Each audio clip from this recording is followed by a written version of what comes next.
আসসালামু আলাইকুম সবাইকে। প্রিয় ব্যাংকার ভাইরা, আপনারা দেখতে পাচ্ছেন আজকের ক্লাসে আলোচনা করব জেএআইবিবি অর্থাৎ ব্যাংকিং ডিপ্লোমা ফার্স্ট পার্টের মনিটারি অ্যান্ড ফাইন্যান্সিয়াল সিস্টেম যে সাবজেক্ট আছে, সংক্ষেপে এমএএফএস। এমএএফএস এই সাবজেক্টে 97-এ যে গাণিতিক প্রশ্নগুলো এসেছিল সেই প্রশ্নের সলিউশন ক্লাস আজকে আলোচনা করব। তো আজকে ক্লাসটা হবে ম্যাথ সম্পর্কিত। ব্যাংকিং ডিপ্লোমা সম্পর্কিত সকল ধরনের ভিডিও অ্যাকাউন্টিং স্কুল ইউটিউব চ্যানেলে আপলোড করা হয়। আপনারা এখান থেকে ইউটিউবে গিয়ে অ্যাকাউন্টিং স্কুল লিখলে আমার ইউটিউব চ্যানেল দেখতে পাবেন। সেখানে ব্যাংকিং ডিপ্লোমা অনেক ভিডিও আপলোড করা আছে, আপনাদের প্রয়োজন অনুসারে সেই ভিডিওগুলো দেখে নিতে পারবেন। আশা করি আপনারাও অনেক উপকৃত হবেন। আচ্ছা, গত ক্লাসে আমরা দেখেছিলাম 96তম ব্যাংকিং ডিপ্লোমার সলিউশন ক্লাস। আজকের ক্লাসে আমরা আলোচনা করব 97তম ব্যাংকিং ডিপ্লোমার সলিউশন ক্লাস। তো 97তম ব্যাংকিং ডিপ্লোমায় বেশ কয়েকটি কোশ্চেন এসেছিল, অঙ্কের কোশ্চেন আর কি। তো সেই সবগুলো একসঙ্গে আলোচনা করবো না, ধারাবাহিকভাবে আলোচনা করবো। আপনারা দেখলে বুঝতে পারবেন যে কোন কোশ্চেন আলোচনা করা হয়েছে। আচ্ছা, তো আমরা তাহলে আজকে ক্লাসে দেখব এই যে 97তম সলিউশন। এটা আমরা জুম করি। ওকে, এই 97তম যে পরীক্ষা এসেছিল আমার লেকচার শিট হচ্ছে 1 নাম্বার। এটা এসেছিল JAIBB MFS 97 question number 2 question number 2 এটি এসেছিল। তো এখানে বলা আছে from the following list of item indicates if they are in M1 M2 or neither. নিম্নের তথ্যাবলী থেকে আমাদের M1 M2 এবং কোনটি নয় সেটি আমাদের ইন্ডিকেট করতে হবে, নির্ধারণ করতে হবে, চিহ্নিত করতে হবে। ওকে, 1 নম্বর বলা আছে line of credit with your bank. ব্যাংকের সাথে একটি আপনার ক্রেডিট লাইন আছে, অর্থাৎ ব্যাংকে আপনার একটা লোন আছে। সেটি আমাদের কি হবে, M1 হবে না M2 হবে না কি হবে, এটা আমাদের দেখাতে হবে। ওকে, না কোনোটি না। 2 নম্বর বলছে মানি ইন ইয়োর পকেট। আপনার পকেটে যে অর্থ আছে, সেই অর্থটা কি হবে। আচ্ছা, M1 না M2 না কোনোটি না। 3 নম্বর হচ্ছে মানি ইন ইয়োর চেকিং অ্যাকাউন্ট। আপনার চেকিং অ্যাকাউন্টে, অর্থাৎ আপনার কারেন্ট অ্যাকাউন্ট, সেভিংস অ্যাকাউন্ট যে অ্যাকাউন্ট আছে, সেই অ্যাকাউন্টে আপনার 20,000 টাকা আছে, এই টাকাটা কি হবে। তারপরে আছে an FDR issue from your bank. আপনার ব্যাংক থেকে একটি এফডিআর ইস্যু করেছে, সেটা কি হবে। তারপরে আছে value of traveller cheque in you have. আপনার কাছে আছে একটি ট্রাভেলার চেক যার মূল্য হচ্ছে কত, 1500 টাকা, এটা কি হবে।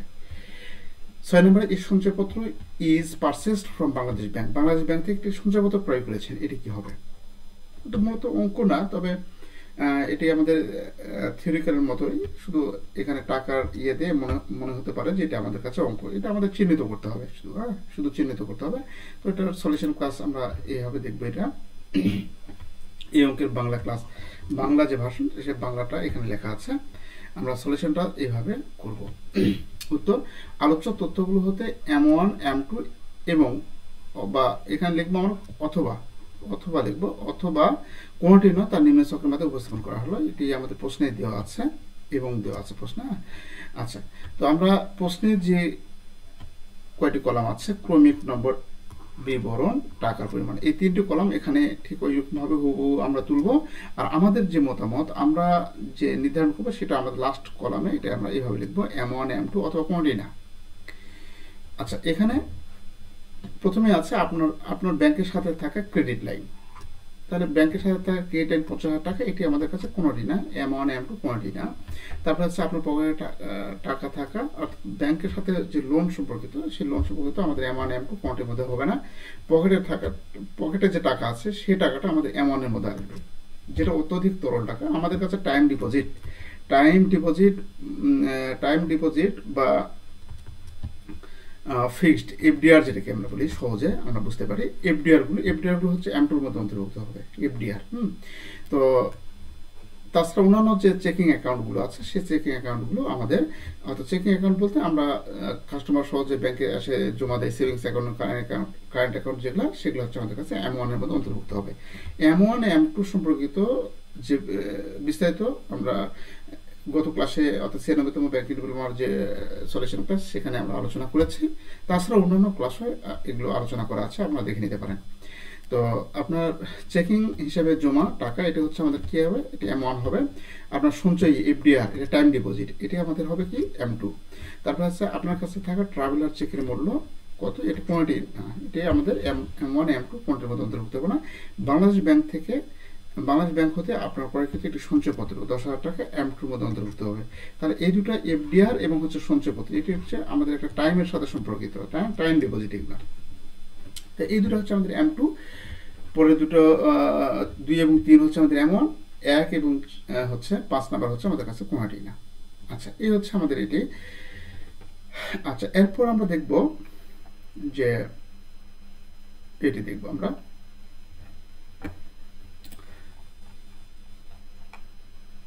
এটি দেখব 2 নাম্বার। এটা আমাদের এসেছিল JAIBB MFS 97তম ব্যাংকিং ডিপ্লোমা কোশ্চেন নাম্বার 2 এর ডি, কোশ্চেন নাম্বার 2 এর ডি তে এটা এসেছিল। এটি আজকে দেখব অবশ্য। তো এর আগেটা এসেছিল হচ্ছে 2 এর সি, আর এটা হচ্ছে 2 এর ডি নাম্বার। হ্যাঁ, এটা হচ্ছে 2 এর ডি নাম্বার, 2 নাম্বারে এসেছিল। তো এখানে বলা আছে calculate the amount of the time deposit when narrow money of around BDT 450 crore is 30% of broad money as on 30 June 2023। তো এটা যদি আমরা এভাবে দেখি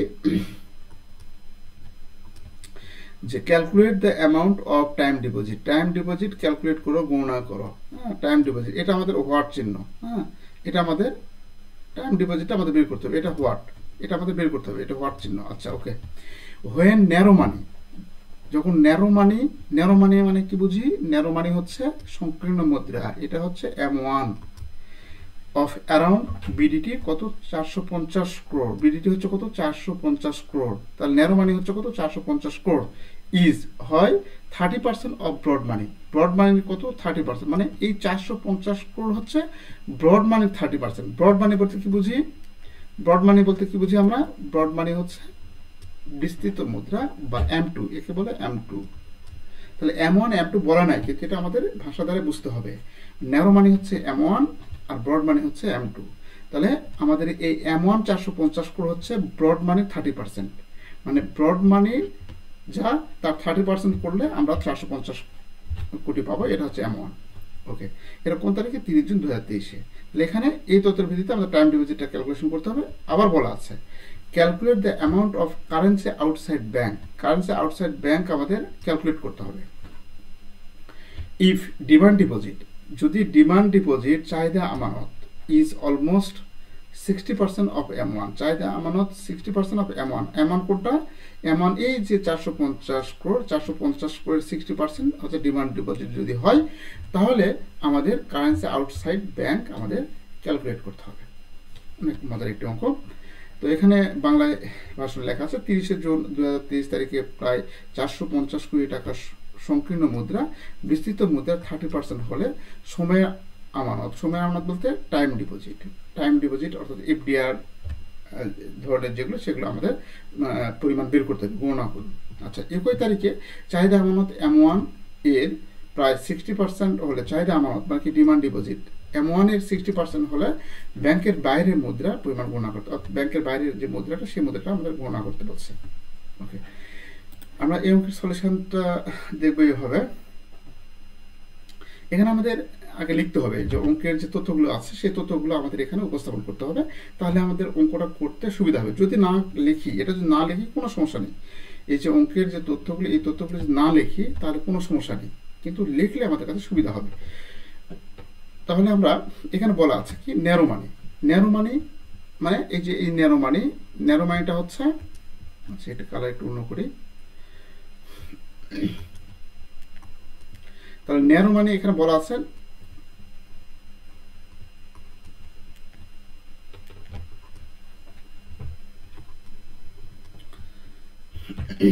ন্যারো মানি বলা আছে কত 450 crore। তাহলে ন্যারো মানি হচ্ছে M1, তাই না, যেটা আগে আমরা দেখলাম M1 হচ্ছে 450 crore।